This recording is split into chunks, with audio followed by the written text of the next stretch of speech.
Hello students, तो आज के इस वीडियो में अपन बात करेंगे WBJEE काउंसलिंग में एक्सपेक्टेड कट ऑफ क्या रहने वाला है। गवर्नमेंट कॉलेज के ऊपर भी बात करेंगे, प्राइवेट कॉलेज के ऊपर भी बात करेंगे और एक एक्सपेक्टेड कट ऑफ मैं आप सभी लोगों को बताऊंगा कि क्या एक्सपेक्ट किया जा सकता है, इस साल की कट ऑफ का ट्रेंड कैसा रहेगा। ठीक है, और बात ये भी करूंगा कि क्या आपको डायरेक्ट एडमिशन ले लेना चाहिए किसी कॉलेज में या फिर आपको काउंसलिंग का वेट करना चाहिए। अगर आपका रैंक बहुत पीछे भी है तो क्या आपको इस बार चांस है कि क्या आपको काउंसलिंग के थ्रू ही वो कॉलेजेस मिल जाए जो आपने सोच के रखा है। ठीक है, या फिर आपको जाके डायरेक्ट एडमिशन मैनेजमेंट कोटा के थ्रू एडमिशन ले लेना चाहिए। अगर ये आपके दिमाग में चल रहा है तो ये भी इस वीडियो को देख के आपको क्लियर कट आइडिया लग जाएगा। ठीक है, सीट मैट्रिक्स ऑलरेडी रिलीज हो गया WBJEE का ऑफिशियल वेबसाइट पे। आप जाके सीट मैट्रिक्स को भी देख लोगे तो उससे भी आइडिया लग जाता है आपको कि अगर सीट्स इंक्रीज है तो ऑब्वियस सी बात है कट ऑफ आपको थोड़ा सा पीछे देखने के लिए मिलेगा। ठीक है, तो चलिए स्टार्ट करते हैं इस वीडियो को। पूरा एनालिसिस करेंगे अपन एक्सपेक्टेड कट ऑफ के ऊपर।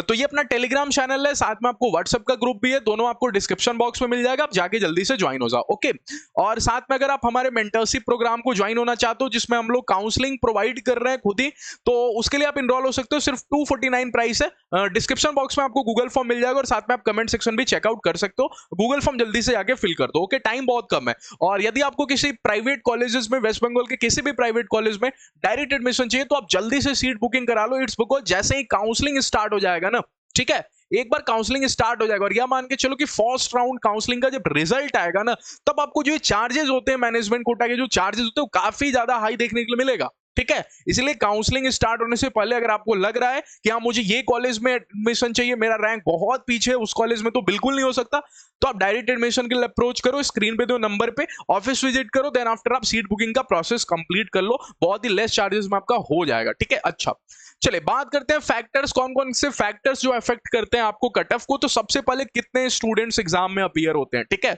अब इस चीज को थोड़ा सा लास्ट ईयर से ही मैं कंपैरिजन करूंगा। अब लास्ट ईयर स्टूडेंट्स थोड़ा सा इस ईयर के कंपैरिजन में कम थे। ठीक है, इस बार ज्यादा है, बात करेंगे अपन आगे। ठीक है, कैंसिलेशन ऑफ सीट्स, इस पे भी डिपेंड करता है। कैंसिलेशन ऑफ सीट्स क्या होता है? इसका मतलब नॉर्मल सा होता है कि राउंड 1 में जो बच्चे अपीयर हो रहे हैं, ठीक है, अगर वो डॉक्यूमेंट वेरिफिकेशन नहीं कराते तो उनका सीट कैंसिल हो जाता है। ठीक है, और उनका सीट चला जाता है राउंड 2 में।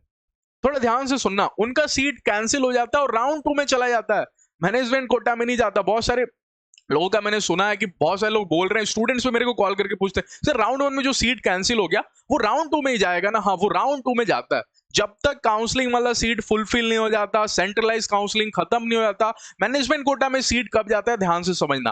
फर्स्ट राउंड हुआ, सेकंड राउंड हुआ, मॉप अप राउंड हुआ, फिर भी सीट रह गया प्राइवेट कॉलेज में, देन आफ्टर वो जो सीट है कॉलेज मैनेजमेंट कोटा सीट पे यूज करता है। लेकिन जब तक काउंसलिंग चल रहा है कॉलेज के पास ऐसा मतलब कोई पावर नहीं है कि वो आप जो काउंसलिंग का सीट है, काउंसलिंग के आप चेक करना, जो भी नोटिफिकेशन आया था पीडीएफ, उस पर डायरेक्टली मेंशन है कि सेंट्रलाइज काउंसलिंग के सीट सेंट्रलाइज काउंसलिंग में ही यूज किए जाएंगे। ठीक है, तो इसलिए आपको घबराने की जरूरत नहीं है। राउंड 1 में जो भी सीट कैंसिल होगा, जो स्टूडेंट डॉक्यूमेंट वेरिफिकेशन नहीं कराएंगे, उनका सीट राउंड 2 में चला जाएगा, तो वो आपके लिए फायदा होगा। ठीक है, अच्छा सीट मैट्रिक्स के ऊपर भी डिपेंड करता है कि कितने सीट्स अवेलेबल है कौन से कॉलेज में। देन आफ्टर जोसा काउंसलिंग में भी पूरी तरह से डिपेंड करता है WBJEE का कट ऑफ। ये कैसे करता है ये भी मैं आपको समझाऊंगा। ठीक है, अच्छा और IMJEE एग्जाम इस बार प्राइवेट कॉलेज के लिए, स्पेशली फॉर प्राइवेट कॉलेज, ठीक है, इस बार प्राइवेट कॉलेज की जब अपन बात करते हैं तो सबसे टॉप प्राइवेट कॉलेज आप सभी लोगों को पता है, that is IM institute of engineering and management. ठीक है, अब वो IM कॉलेज में इस बार जो सीट्स है वो IMJEE एग्जाम के थ्रू फुलफिल हो गए। ठीक है, 50% सीट आपको IMJEE के थ्रू फुलफिल हो गए। ठीक है, अब वेस्ट बंगाल में पढ़ने वाले स्टूडेंट अगर X थे तो X में से 50%, मतलब X में से 50% नहीं, मतलब कुछ स्टूडेंट X में से सम माइनस कर दोगे, उतने सारे स्टूडेंट तो IM में ऑलरेडी एडमिशन ले चुके हैं, तो ऑलरेडी स्टूडेंट्स का क्राउड थोड़ा कम हो गया, तो इस पे भी डिपेंड करेगा इस बार का कट ऑफ। ठीक है, अच्छा चलिए बात कर लेते हैं आपको 2024 डेटा की। तो इस बार जो स्टूडेंट्स अपीयर हुए हैं वो कंपेयर टू लास्ट ईयर ज्यादा स्टूडेंट अपीयर हुए हैं। ठीक है, एक क्लास से भी ज्यादा स्टूडेंट्स इस बार एग्जाम में अपीयर हुए हैं, तो ये आपके लिए अच्छा न्यूज नहीं है। ठीक है, ये आपके लिए अच्छा न्यूज नहीं है, ये आपके कट ऑफ को राइज करेगा। ठीक है, राइज करने का मतलब आपको पता चल गया होगा कि अगर लास्ट ईयर 4000 तक था तो इस साल 4000 से ऊपर रहेगा, 3000, 3.5। ये इस बात का इंडिकेशन देता है क्योंकि नंबर ऑफ स्टूडेंट ज्यादा है। ठीक है, तो ऑब्वियसली बात है कट ऑफ थोड़ा राइज करेगा। राइज का मतलब समझ गए, अगर लास्ट ईयर 4 था तो इस साल 3K रहेगा। ठीक है। डाउन का मतलब जब मैं बोलूंगा डाउन जाएगा कट ऑफ, मतलब लास्ट ईयर 4K था तो इस ईयर 4K से नीचे जाएगा, 5K 6K ऐसे जाएगा। तो ये भी वर्ड्स को भी समझ लेना, ठीक है। अच्छा, फिर आपको डिपेंड करता है जोसा काउंसलिंग के, जैसा कि मैंने आपको बताया, तो जोसा का काउंसलिंग जो है वो तो एंड हो चुका है बिफोर डब्ल्यूबीजेई काउंसलिंग, ठीक है। आप सभी लोगों को पता है कि जोसा का लास्ट राउंड का भी सीट अलॉटमेंट सब कुछ आ चुका है, ठीक है। तो जोसा काउंसलिंग खत्म हो गया। अब लास्ट ईयर क्या था, डब्ल्यूबीजेई काउंसलिंग के साथ ही पैरेलली जोसा का काउंसलिंग भी चल रहा था। तो इससे क्या इफेक्ट पड़ रहा है, थोड़ा ध्यान से समझ लेना इसको, ठीक है। इससे आपको भी आइडिया लग जाएगा क्या होने वाला है। जब जोसा का काउंसलिंग पैरेलली चलता है ना डब्ल्यूबीजेई काउंसलिंग के साथ, तो फिर बच्चे ऑप्शंस देखते हैं, बेटर ऑप्शंस, ठीक है। अगर मान जो वो दोनों काउंसलिंग करेगा, कोई एक पर्टिकुलर बच्चा है वो डब्ल्यूबीजेई का भी एग्जाम दिया, जेईई मेंस का भी एग्जाम, क्योंकि मैक्सिमम स्टूडेंट जो डब्ल्यूबीजेई देते हैं वो जेईई मेंस देते ही देते हैं, ठीक है। तो अगर वो बच्चा डब्ल्यूबीजेई में इनरोल हो रहा है काउंसलिंग में, तो ऑब्वियस सी बात है वो जोसा का काउंसलिंग भी करेगा अगर उसका रैंक अच्छा है तो, ठीक है। अब क्या होता है कि अगर इसको डब्ल्यूबीजेई में कोई अच्छा सीट मिल जाता है तो वो फिर जोसा वाला सीट छोड़ देता है जो भी इसको इसमें मिलता है, ठीक है। और अगर उसको इसमें अच्छा मिल जाता है, इसमें ज्यादा ऑप्शन है, आप सभी लोगों को पता है इसमें ज्यादा ऑप्शन है कॉलेजेस का, और इसमें अच्छे कॉलेजेस का ऑप्शन थोड़ा कम है, ठीक है।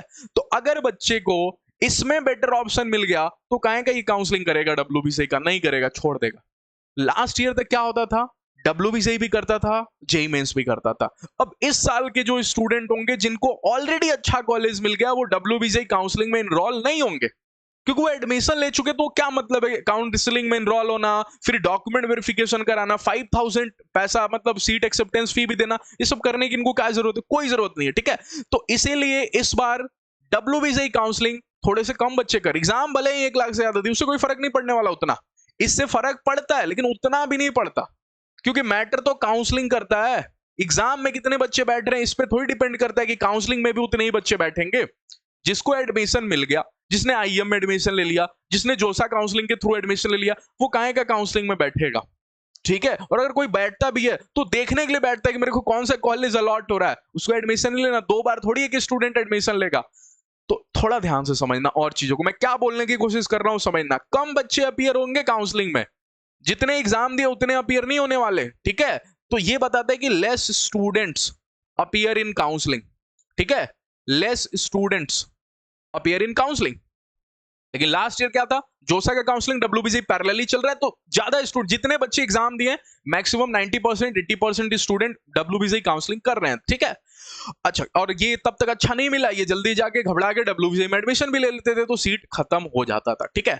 और डब्ल्यूबीजेई का काउंसलिंग जैसा कि आप सभी लोगों को पता है कि 10 जुलाई से रजिस्ट्रेशन आपको स्टार्ट हो चुका है, ठीक है। रजिस्ट्रेशन के ऊपर वीडियो भी आएगा, आप जाके जल्दी से उसको भी कंप्लीट कर लेना रजिस्ट्रेशन को, ओके। अच्छा, सीट मैट्रिक्स जैसा कि ऑलरेडी रिलीज हो गया, आप सभी लोगों ने देखा होगा और ये भी देखा होगा, नोटिस किया होगा कि इस बार अप्रॉक्स 45K सीट्स बढ़ गया है डब्ल्यूबीजेई में। कंक्लूजन बताऊंगा, वो ध्यान से देखना, एंड में बताऊंगा कंक्लूजन की क्या होने वाला है इस बार, ठीक है। 45K सीट्स इंक्रीज हुआ है, गवर्नमेंट कॉलेज प्राइवेट कॉलेज सभी की मिला दो, ठीक है। जादवपुर यूनिवर्सिटी में भी कुछ सीट्स इंक्रीज हुआ है, कलकत्ता यूनिवर्सिटी में भी कुछ सीट्स इंक्रीज हुआ है, साथ में बहुत सारे गवर्नमेंट कॉलेजेस में भी सीट्स इंक्रीज हुआ है। आप देख लेना जाके सीट मैट्रिक्स को ध्यान से, ठीक है। तो इसीलिए मैंने बोला गवर्नमेंट कॉलेज में भी सीट्स इंक्रीज हुआ है, ठीक है।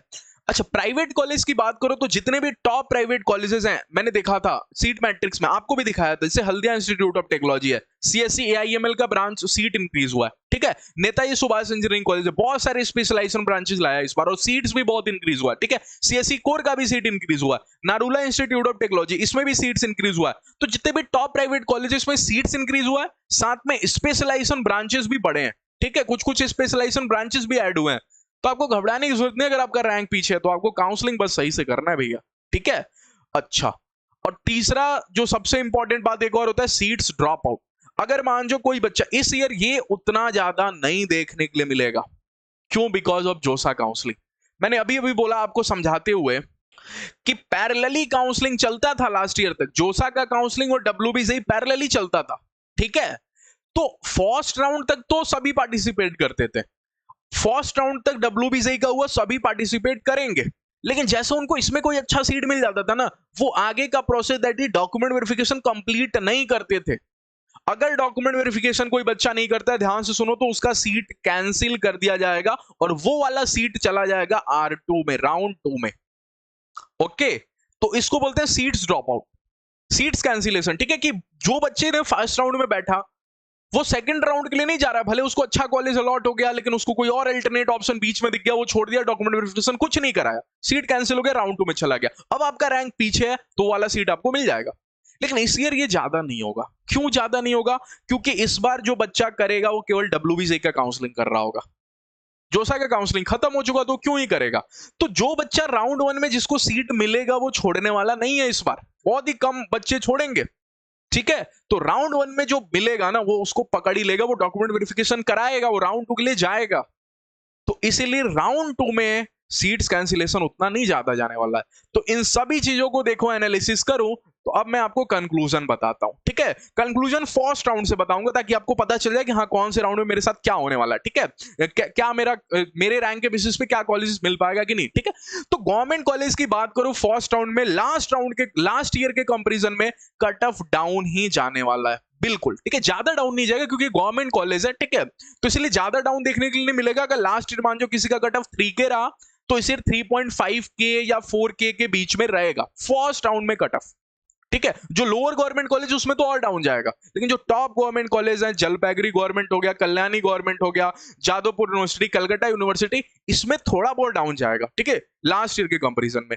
प्राइवेट कॉलेज में टू मच डाउन, बहुत ज्यादा डाउन जाएगा इसमें, बहुत ही ज्यादा डाउन। हालांकि जो टॉप प्राइवेट कॉलेज है, जो हेरिटेज है जैसे, ठीक है, हेरिटेज हो गया, टेक्नोमेन सॉल्ट लेक हो गया, ओके, IM को भी ले लूं क्या? हाँ IM को भी ले लेता हूं, IM हो गया, या फिर आपको हल्दिया हो गया, ठीक है। यहां तक की बात करूं तो इसका कट ऑफ जो है लास्ट ईयर के कंपैरिजन में बात करूं तो डाउन जाएगा, बिल्कुल इनका भी डाउन जाएगा, ठीक है। अगर लास्ट ईयर 4K था तो इस ईयर आपको 4.5K से 5K के बीच में देखने के लिए मिल जाएगा, ध्यान से समझना। लेकिन जो लोअर प्राइवेट कॉलेज इनका कट ऑफ बहुत पीछे जाने वाला है। अगर लास्ट ईयर 20,000 तक गया तो इस ईयर 25,000 तक भी जाएगा, फर्स्ट राउंड की बात कर रहा हूं, ठीक है। लेकिन लास्ट ईयर सेकंड राउंड और फर्स्ट राउंड के बीच में बहुत डिफरेंस था, मतलब फर्स्ट राउंड में कट ऑफ 20,000 था, सेकंड राउंड में 30,000 चला गया। लोअर प्राइवेट कॉलेज और लोअर गवर्नमेंट कॉलेज की बात करो, इतना तक का डिफरेंस देखने के लिए मिला था लास्ट ईयर, लेकिन इस ईयर ये डिफरेंस कम देखने के लिए मिलेगा। मतलब अगर किसी कॉलेज का फर्स्ट राउंड में कट ऑफ, टॉप कॉलेज है, वो अच्छा कॉलेज है, किसी टॉप कॉलेज में, इस यहां पे लिख देता हूं difference not too much compare to first round, not too much, ठीक है। यहां भी सेम बात, हालांकि लोअर प्राइवेट कॉलेज में थोड़ा बहुत डिफरेंस देखने के लिए मिलेगा, लोअर प्राइवेट कॉलेज में डिफरेंस होगा, ठीक है, डिफरेंस होगा, ज्यादा ही डिफरेंस होगा, उसमें कोई उसका कोई दिक्कत नहीं है। लेकिन जो अच्छे प्राइवेट कॉलेज हैं, जो अच्छे गवर्नमेंट कॉलेज हैं, राउंड 1 में जिसको सीट मिलेगा वो अपग्रेड कराएगा और देन आफ्टर उसको अच्छा प्राइवेट कॉलेज मिलेगा। तो जो अच्छे कॉलेजेस हैं उसका राउंड 2 में जो कट ऑफ है ना वो बहुत ज्यादा पीछे नहीं जाएगा, थोड़ा बहुत डिफरेंस ही देखने के लिए मिलेगा, लास्ट ईयर जैसा डिफरेंस देखने के लिए नहीं मिलेगा, ठीक है। तो ओवरऑल बात करें, और मॉप अप राउंड में टोटली डिपेंड करेगा सीट्स वेकेंट के ऊपर, ठीक है, टोटली डिपेंड करेगा सीट्स वेकेंट के ऊपर। इसके ऊपर मैं कुछ कमेंट नहीं कर पाऊंगा टिल राउंड 2, ठीक है, कि इसका कट ऑफ क्या होने वाला है। तो जैसे राउंड 2 खत्म होगा देन आफ्टर ही अपन मॉप अप राउंड के ऊपर एक सेपरेट वीडियो बताएंगे डिटेल में कि क्या expected cut off mop up round का हो सकता है इस बार, क्या आपको पार्टिसिपेट करना चाहिए या पार्टिसिपेट नहीं करना चाहिए, एडमिशन लेना चाहिए, इन पे अपन बातें करेंगे आफ्टर सेकंड राउंड, ठीक है। तो ओवरऑल मेरा बात यही है कि आप काउंसलिंग करना सही से। अगर आपको आइडिया नहीं है काउंसलिंग का, सिर्फ 249 प्राइस है, कौन सा ज्यादा है, आप जाके इनरोल हो जाओ हमारे थ्रू, डिस्क्रिप्शन बॉक्स में गूगल फॉर्म मिल जाएगा, ठीक है। अगर आपका रैंक पीछे भी है तो घबराने की जरूरत नहीं है। इस बार चांसेस हैं कि आपको कुछ कॉलेजेस, कुछ प्राइवेट कॉलेजेस में आपको कोई CSE स्पेशलाइजेशन का ब्रांच अलॉट हो जाए, ठीक है। आपको बस काउंसलिंग सही से करनी है। फिर भी आपको टॉप प्राइवेट कॉलेज में अच्छा ब्रांच चाहिए और आपका रैंक 80,000 70,000 ऐसे जा चुका है और आप चाहते हो कि हाँ मुझे वो सीट मिल जाए, मैं रिस्क नहीं लेना चाहता, तो आप जल्दी से आके सीट बुकिंग करा लो हमारे ऑफिस में, ठीक है। आपको क्या करना होगा, स्क्रीन पे दिए नंबर पे जस्ट हमें कांटेक्ट करना होगा, डायरेक्ट एडमिशन के प्रोसेस हम लोग समझा देंगे, ठीक है। तो चलिए मिलते हैं नेक्स्ट वीडियो में। Thank you all of you. ऐसे ही रेगुलर हेल्पफुल कंटेंट इस चैनल पे आपको दिख जाएंगे, जिसके लिए आपको चैनल को सब्सक्राइब करके रखना होगा। पसंद आया तो एक लाइक जरूर कर देना। मिलते हैं नेक्स्ट वीडियो में। Thank you all of you.